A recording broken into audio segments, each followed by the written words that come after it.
Bonjour, voici la suite de ces vidéos de questions-réponses sur l'histoire récente du Brexit. Là, nous allons aborder ce qui s'est passé ce mois même, début avril 2019, pour savoir pourquoi il y a eu ce deuxième report et quelles conclusions d'étape, puisque je ne peux pas vraiment vous parler de ce qui va suivre n'étant pas devin, quelles conclusions d'étape peut-on faire sur ce qui s'est passé au Royaume-Uni avec le Brexit. Question.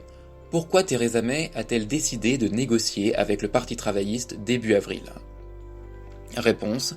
Le 3 avril, Theresa May annonça qu'au lieu de prendre parti pour un no deal, une sortie sans accord, elle allait entamer des négociations avec le Parti travailliste, donc avec son chef Jeremy Corbyn, afin de trouver des modifications à apporter à l'accord qui avait déjà été rejeté 3 fois par les parlementaires, de sorte à ce que le Parti conservateur et le Parti travailliste puissent s'entendre sur une version à soutenir ensemble qui aurait donc eu toutes les chances de passer. Cette décision provoqua la fureur des ministres et des députés conservateurs pro-Brexit qui parlèrent alors clairement de trahison du Brexit. En semaine du 8 avril, alors que les négociations n'avaient toujours pas abouti, Theresa May donna sa justification. Elle craignait que dans le cas où elle aurait annoncé une sortie sans accord, le Parti travailliste est appelé alors à soutenir un vote de révocation de l'article 50. Et si tous les députés d'opposition, voire même plus quelques députés conservateurs, car on a vu dans une vidéo précédente qu'il y avait 15 à 30 députés conservateurs qui sont contre le Brexit, si tous les députés d'opposition et ces députés conservateurs avaient voté pour la révocation, celle-ci pouvait aboutir. Elle serait peut-être passée avec une très courte majorité, mais elle aurait pu passer. Il n'est pas certain que ce scénario aurait pu se produire, mais si ça avait été le cas, alors ça aurait été la fin absolue du Brexit, soit une situation que le Parti conservateur aurait été incapable de justifier devant ses électeurs,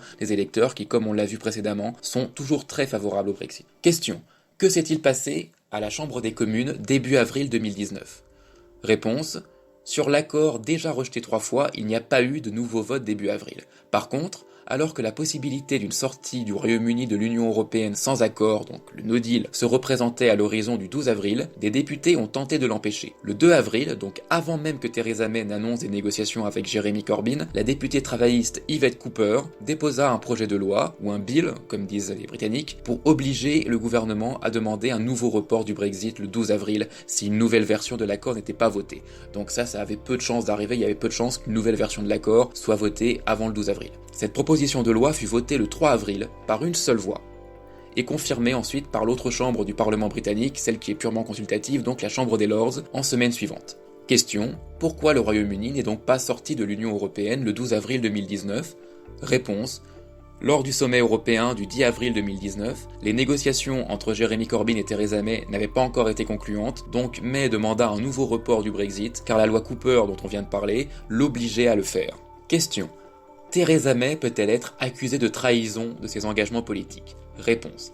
Là, c'est une question fondamentale et sur laquelle je ne vais pas être factuel, mais je vais donner mes opinions, qui sont également celles d'une partie des militants conservateurs. Je ne suis pas moi-même membre du Parti conservateur, n'étant pas britannique tout court, mais je vais vous rapporter à peu près ce qu'il faut en penser, selon moi. Alors, la réponse est que Theresa May peut au moins en partie être considérée comme traîtresse. Pourquoi ? Parce qu'elle avait pris clairement l'engagement, jusqu'à 2019, de réaliser le Brexit, de préférence avec un accord, voire sans accord. Brexit means Brexit. Le Brexit, ça signifie le Brexit, avait-elle dit. En demandant 1 puis 2 reports, elle a clairement trahi ses annonces.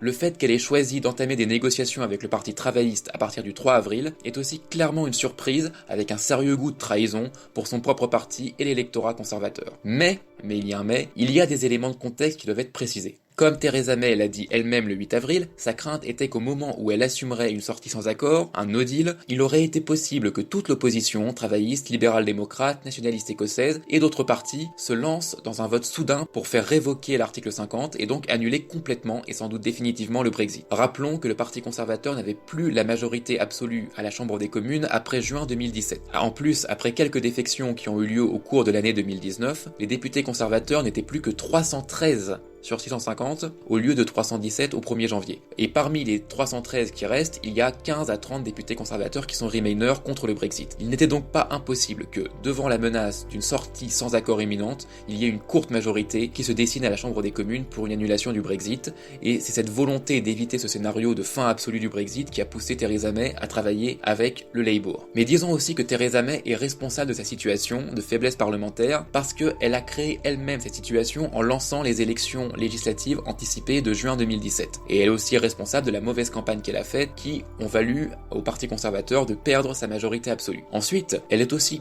coupables d'avoir maintenu dans leur siège des députés conservateurs hostiles au Brexit, alors que quitte à faire des élections anticipées, elle aurait très bien pu les faire remplacer par des candidats brexiteurs, pro-Brexit. Et plus encore, en 2017 et 2018, elle est responsable d'avoir négocié un mauvais accord qui n'avait quasiment aucune chance d'être validé par les députés, et ça a généré la crise parlementaire à laquelle nous assistons depuis janvier 2019. Voilà, donc pour l'instant, j'ai fini les questions à la date où nous sommes, donc à la date du 28 avril 2019. Je pourrais vous donner dans un prochain épisode des idées sur comment va évoluer le Brexit au cours des prochains mois. Pour ma part, je pense que les hypothèses les plus probables, c'est soit une annulation du Brexit, soit un Brexit modéré avec un maintien du Royaume-Uni dans l'union douanière. Mais il est possible aussi que si les élections européennes ont lieu et cette probabilité augmente de jour en jour, eh bien le Parti conservateur essuie un désastre complet, notamment face au parti de Nigel Farage, le nouveau parti de Nigel Farage qui s'appelle le Brexit Party. Pour l'instant, je ne suis pas devin, donc je ne vais pas trop m'avancer sur le futur, et donc je vous invite à rester vigilant sur l'actualité britannique et européenne, et aussi à vous abonner à la chaîne et à cliquer sur la cloche pour avoir les notifications. Je vous souhaite une bonne journée et vous dis à bientôt.